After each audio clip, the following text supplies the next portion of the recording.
আসসালামু আলাইকুম বন্ধুরা, সবাই কেমন আছো? আজকে তোমাদের সাথে শেয়ার করব মজাদার লোট্টা মাছ ভুনা।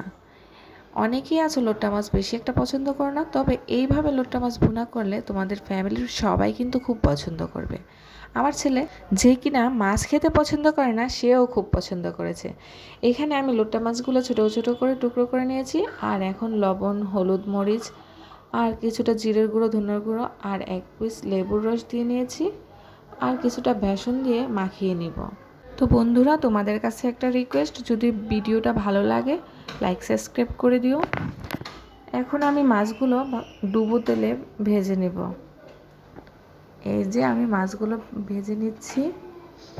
তোমরা কিন্তু বারবারে নাড়াচাড়া করবে না, যেহেতু মাছগুলো খুবই নরম। এই দেখো, এইরকম লালচে করে ভেজে নিয়েছি। এখন কিন্তু এইভাবেও তোমরা মাছটা খেতে পারবে, এইভাবেও কিন্তু খুব ভালো লাগে। এখন আমি মাছটা ভুনা করার জন্য কিছুটা পেঁয়াজ, কাঁচামরিচ দিয়ে নিয়েছি। পেঁয়াজটা যখন লালচে রঙের হয়ে এসছে, তখন আমি বাকি মশলাগুলো দিয়ে নিচ্ছি ভুনা করার জন্য যা যা লাগে। এই যে আমি হলুদ, মরিচ, লবণ, ধনিয়ার গুঁড়া, জিরের গুঁড়ো, মশলাগুলো কষিয়ে নেওয়ার পর আমি মাছগুলো দিয়ে দিব।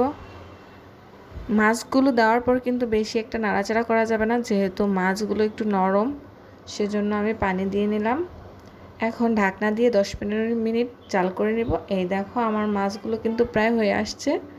এ পর্যায়ে আমি কিছুটা ধনিয়া পাতা দিয়ে নিয়েছি। ধনিয়া পাতা দেওয়া মানেই কিন্তু রান্না শেষ, এটা তো তোমরা জানোই।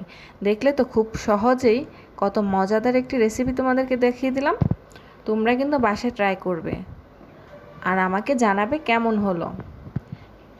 আমার কাছে তো খুবই ভালো লেগেছে, সবাই পছন্দ করে।